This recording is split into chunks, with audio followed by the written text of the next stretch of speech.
we are on the second side of the record. Let's read together again. No room! No room! Why, there's plenty of room. This is a very large table, and I shall sit down at this corner. Have some wine? I don't see any wine. There isn't any. Then it wasn't very nice of you to offer it. And it wasn't very nice of you to sit down without being asked. We're having a bad tea party, and you were not invited. But since you come here anyway, we're saying that we're delighted. But if you want a cup of tea or a piece of bread with honey, You're welcome to enjoy our slice. But you see, we haven't any. Then why do you call it a tea party? Well, we're all quite mad. In fact, I shall now sing a song that I sang at a concert given by the Queen of Hearts. Twinkle, twinkle, little bat, how I wonder what you're at. Up above the world you fly, like a tea tray in the sky. That's not the twinkle, twinkle I know. I know. And no sooner had I finished when the Queen called out, "Off with his head!" But I don't think... If you don't think, you shouldn't talk. You are the rudest people I have ever met. I'm leaving. we're having a bad tea party. Too bad you cannot stay. We may be here tomorrow, but we're gone yesterday. And if you want a cup of tea or a piece of bread with honey, You're welcome to enjoy our slice. But you see, we haven't any. I'll never go there again. That was the silliest tea party I ever was at in all my life. My, what a curious sight. There's a door in that tree trunk. I will just have to open it and find out where it leads. But first, I'd better get to the right size. Alice removed a piece of mushroom from her pocket and nibbled herself into just the right size. Then she opened the door and found herself in the loveliest garden she had ever seen.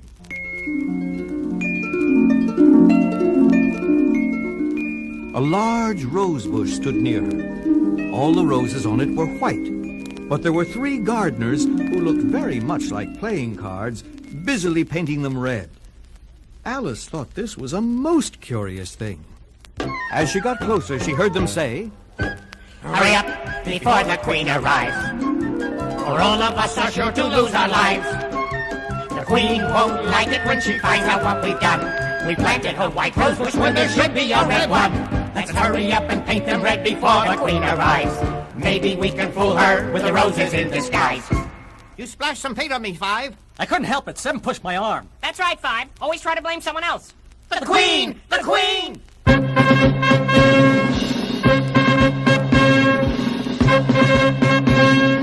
Alice looked around and saw what looked like a parade of playing cards marching toward her. First came 10 soldiers, all carrying clubs. Next, 10 members of the court, covered all over in diamonds. After these came the royal children dressed in hearts. Next came the guests, mostly kings and queens, though Alice did notice that the white rabbit was among them. Then followed the Jack of Hearts, and last of all, the King and Queen of Hearts. The parade walked right by Alice. When the Queen saw her, she stopped. What is your name, child? My name is Alice, Your Majesty. There's no need to be afraid. They're only a pack of cards. Who are these? The Queen was pointing her finger at the 3 gardeners. They were flat on their faces near the rose bush, and since all the cards had the same pattern on the back, the Queen couldn't tell who was who unless she turned them over. How should I know? It's no business of mine. Off with her head! Off with her head! My dear, she's only a child. The Queen turned away from Alice and screamed at the 3 gardeners. Get up! What have you been doing here? Your Majesty, you see, we were planning a surprise. We hoped you'll have it finished before you had arrived. Somehow it seems a wrong thing has been done. We planted a white rose bush when there should be a red one. So we are painting all these white ones red. I've never heard such nonsense. Off with their heads.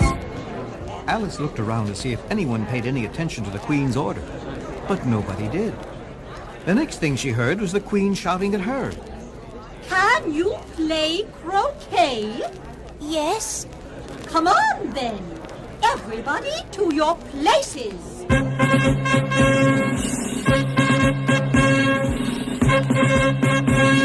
The Queen has commanded we play croquet.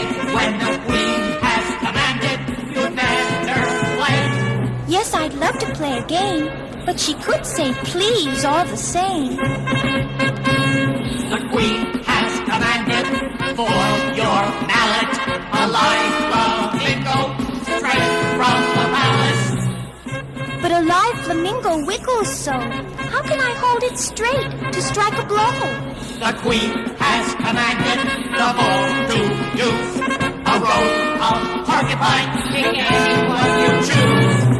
Oh, my ball is walking away. Come back here, ball, so I can play. The Queen has commanded. You heard what she said. The Queen has commanded. For off with your head. This is the silliest game I ever played. Who ever heard of using a porcupine for a ball and a flamingo for a mallet? Indeed, it was a curious game. All the players played at once. Everyone quarreled and shouted at everyone, and above the loud voices, the Queen could be heard shouting, Off with her head.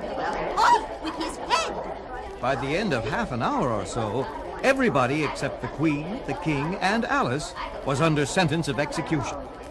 The Queen, quite out of breath from all the shouting, suddenly turned to Alice and asked, Have you seen the mock turtle yet? No, I don't even know what a mock turtle is. It's the thing mock turtle soup is made of. Come on. He shall tell you his history. They had not gone far when they saw the mock turtle sitting on a rock. Would you like to know my story? Oh, I would. When I was a little turtle, we went to school in the sea. The master was an old turtle. We called him Tortoise, you see. Why did you call him Tortoise if he wasn't one? We called him Tortoise because he taught us. You really are very dull. He taught us reeling and writing and lots of mystery.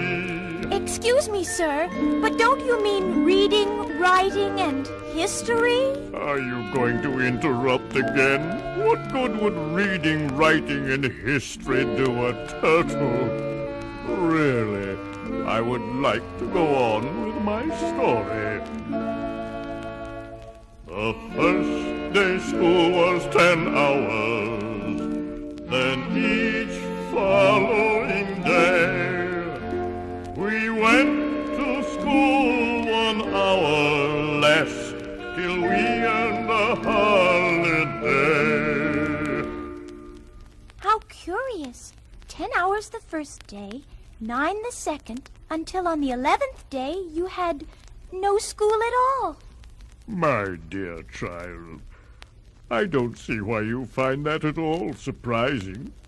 The reason they are called lessons is because they lessen from day to day.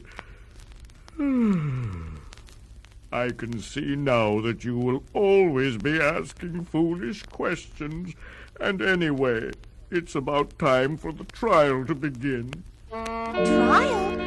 What trial? Who's on trial? Alice had to run to keep up with the mock turtle. When she arrived, the King and Queen of Hearts were seated on their thrones. The whole pack of cards was seated around them. In the center stood the Jack of Hearts in chains. Near him on a small table was a large dish of tarts. Just looking at them made Alice hungry. I wish they'd get this trial over with and serve the refreshments. We'll White Rabbit read the charges against the defendant? The Queen of Hearts, she made some tarts all on a summer day. The Jack of Hearts, he stole those tarts and took them quite away. Call the first witness. The first witness is Alice. Alice jumped up, quite surprised at being called. To make matters even more confusing, it seems that for some time now, Alice had been growing, and she was now back to her normal size. Rule number 42. All persons over a mile tall must leave the courtroom. I'm not a mile tall and I won't go. That's not a regular rule. You just made it up. It's the oldest rule in the book. Then it ought to be number 1. The trial, the trial. On with the trial. All right, young lady. What do you know about this matter? Nothing. Nothing? Nothing.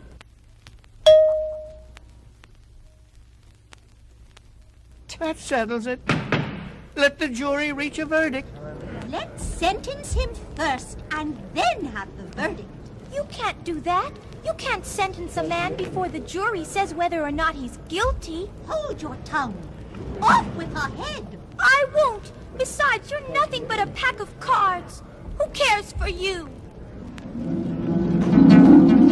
At this, the whole pack of cards rose up and flew at Alice. She waved her arms wildly to beat them off. When, the next thing she knew, she was lying on the grass with some leaves fluttering down upon her face.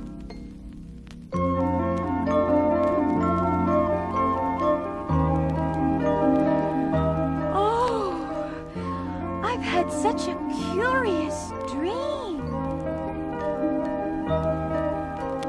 Sunny, warm and sunny, feeling very funny to be opening my eyes.